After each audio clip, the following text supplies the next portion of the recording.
উনি অসুস্থ হন কবে থেকে? বা অসুস্থ হন কিভাবে? কি অসুখ ছিল উনার? উনার তেমন কোনো অসুস্থ ওইরকম না। হঠাৎ করে গত ২ বছর আগে একটা স্ট্রোক করছিল। আপনার উনারে সোহরাওয়ার্দী হৃদরোগ ইনস্টিটিউট যে ওইখানে নেওয়া হয়েছিল। তো ওই সময়ে মোটামুটি ভালোই সুস্থ ছিল আরকি।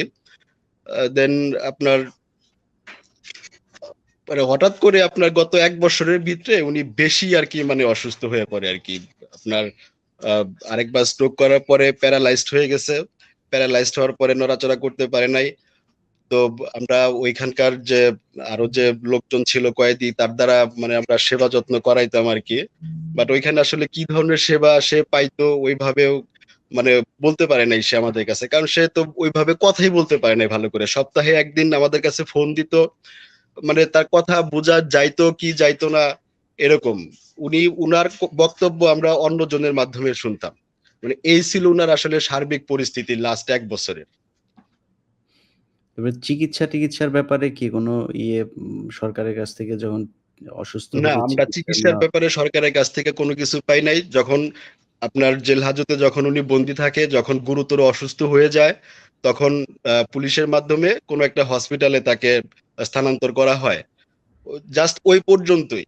আমরা ওইখানে যতক্ষণ না পর্যন্ত গেছি, আমার বাবারে ওইখানে ওই অবস্থায় ফেলে রাখছে, মেঝেতে ফেলে রাখছে।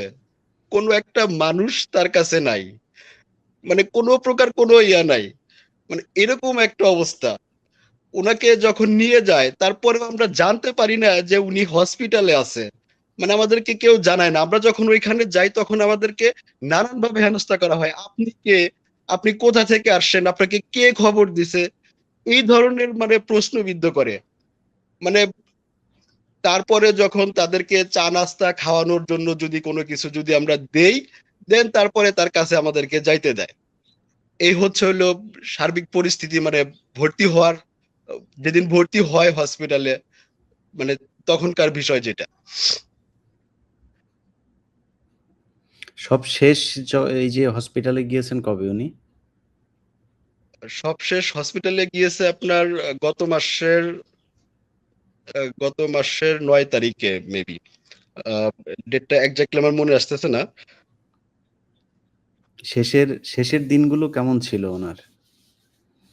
উনি শেষের দিনগুলো লাস্ট গত ২ দিন যাবত উনার খাওয়া-দাওয়া বন্ধ হয়ে গেছিল, খাইতে পারে নাই। আ সাথে অবিরত খিঁচুনি আর নাক আর মুখ দিয়ে রক্ত আসছিল। লাস্ট ২ দিনের এইটাই আপনার আর মানে ডাক্তার বলে দিছিল যে আশা মানে উনার আসলে বাঁচার আশা মানে আশাটা আমরা নাই করতে পারি আরকি। কিন্তু তারপরেও আমরা যেহেতু মানে আমাদের স্বজন, আমাদের বাবা, তো তারপরেও আমরা হাতে পায়ে ধইরা আরকি মানে আইসিইউ পর্যন্ত উনাকে আমরা নিছিলাম আরকি। যে লাইফ সাপোর্ট এ যতক্ষণ থাকে। আর লাইফ সাপোর্ট এ গেলে হয়তো মানে হয়তো সে মারা যাবে নয়তো সে ফিরে আসবে। এইটাই। লাস্ট ২ দিন উনার অবস্থাটা উনি কিছু খাইয়া যেতে পারে নাই আরকি। আর গত ৭ দিন ৮ দিন আগে থেকে উনাকে নল দিয়ে আমরা শুধুমাত্র স্যুপ খাওয়াইছি। নাকের ভিতরে নল দিয়ে জাস্ট ওই স্যুপ গুলা যে আছে স্যুপ গুলা খাওয়াইতে পারছি আরকি।